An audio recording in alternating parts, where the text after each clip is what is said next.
Children grow up faster than we ever expect. Sometimes, they grow so fast that it makes you afraid. One day, as I watched my son sitting quietly beside me, I suddenly wondered what I would do if a child was too smart.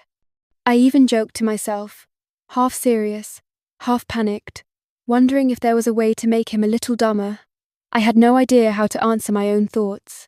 How would I know? My son, however, seemed to understand far more than he should. He tilted his head and told me he had seen that man's face on the television news, then pointed at his own face, asking me to look closely. My heart tightened. To prevent Bo Yi from ever appearing in our lives again, I made a decision that very night. I told myself that this year, no matter what, I would take my son abroad.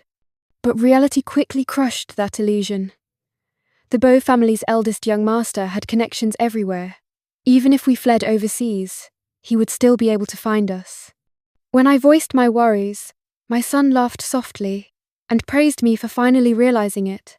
Then, in a gentle but firm voice, he told me not to worry. He said he wouldn't go with Bo Ye, even if he appeared. Confused, I asked why he was suddenly saying such things. He looked at me seriously and said he only wanted to be with Mummy. He didn't want anyone else, not even Daddy.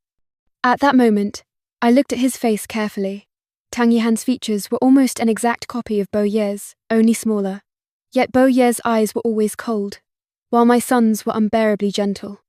At such a young age, he already understood things that only adults should know, and that realization made my chest ache with distress.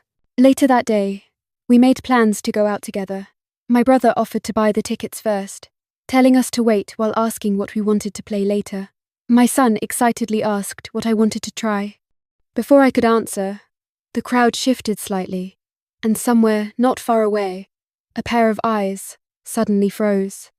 From behind, a familiar figure stood out among the people, a woman holding a child, her movements gentle and unguarded.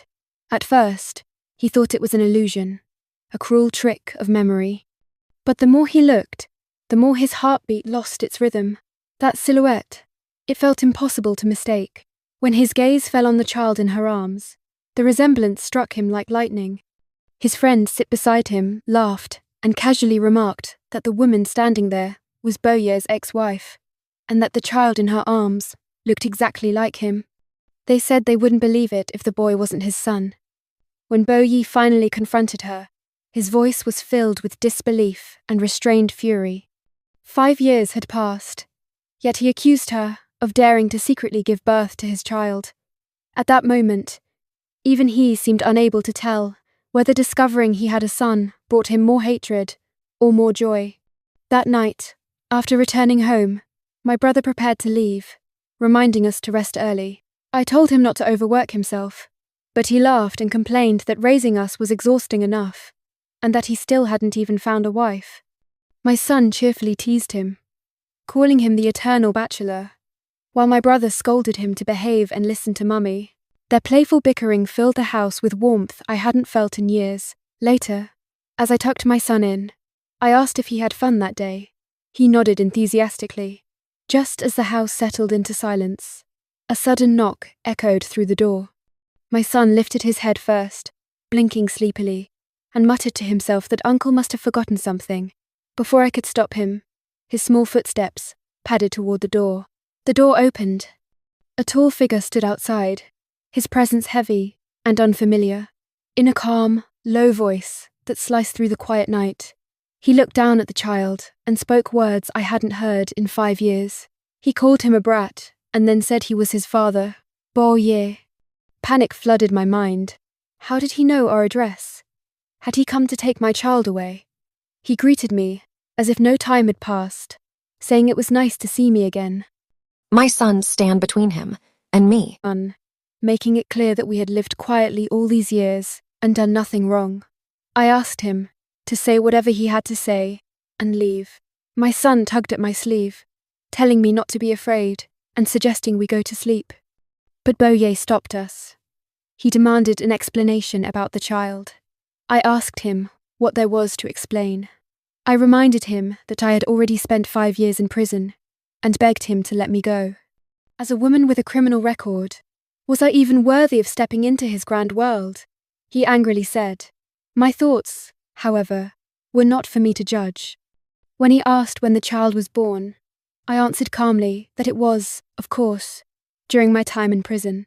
I laughed bitterly, asking how someone like me could ever catch his attention, or why he would care whether I was pregnant at all. In his eyes, there had always been only Anan. At the mention of her name, his expression darkened instantly, and he ordered me to stop. I struggled as he grabbed me, confusion and fear mixing together. When he saw the injuries on my body, and asked, "Why are there so many injuries on my body?" I asked if this wasn't the very gift he had personally given me. I told him that I had already suffered enough in this life because of him. I begged him, sincerely, to show mercy and let me go. As he looked into my eyes, one question echoed endlessly in his mind. In my heart, was there truly nothing left for him but hatred? In the end, I turned away and asked him to leave. Some wounds, no matter how much time passes, never truly heal.